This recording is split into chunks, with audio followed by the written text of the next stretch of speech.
I'm Mike Bragg, Dallam Hartley County Extension Agent. We're in a field about 30 miles north of Dalhart, and on the other side of the field where we had our cotton variety trial last year in 2019.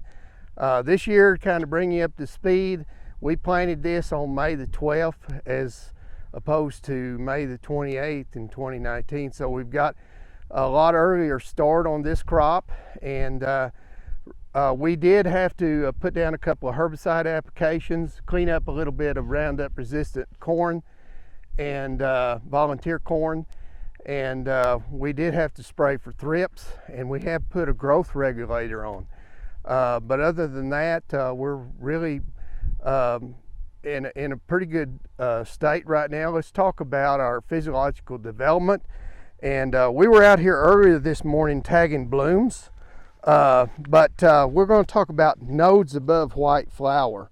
And here's a white flower that we tagged this morning.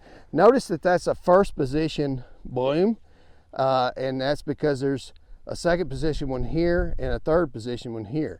So the one closest to the main stem would be your first position bloom. And so as we go up the plant, the distance between each node is our inner node, but we can count all the way up and see how many nodes above this white flower we have, and it kind of grows spirally up the plant. So there's 1, 2, 3, 4, 5, 6, and there's another node right up here before we get to the terminal right in here. So that would be 7. So we got 7 nodes above white flower. And the reason that's significant, it tells us where we're at in our physiological development.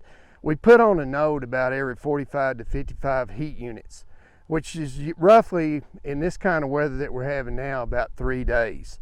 And so 7 nodes above white flower, 5 nodes above white flower is physiological cutoff. That means the plant is going to not grow anymore and stay reproductive. We did put a growth regulator on this plant, try to keeping it from getting too tall and to stay reproductive. Now, if we want to look at the plant height to node ratio, we just measured the plant from the base all the way from the ground up to the top, and this one's 24 inches tall, and we count the nodes all the way up the plant. And so I've already done that, and there's 17 nodes all the way up the plant, and so we just divide that into the plant height and we come up with 1.4. That's basically telling us that we've got the right, 1.5 would be ideal. That means we've got the right distance between the nodes, and that would be your inner node. And so that means that our plant's not growing too fast. So I thought we'd finish off today. We've got some of these out in the field. We've already sprayed. This is Roundup ready cotton, and so we put down glyphosate, and this is Palmer amaranth. And as you can see, it's not going to kill it. And so what we're running into is something that our guys in the South Plains have been accustomed to for years, but we're getting some herbicide resistance to glyphosate with our pigweed. And as you can tell, this plant, it's not going to die.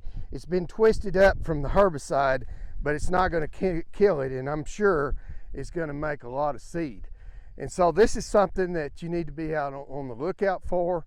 There's several things that we can do: rotate out, use different herbicide technologies, but it could be a problem if it's not addressed.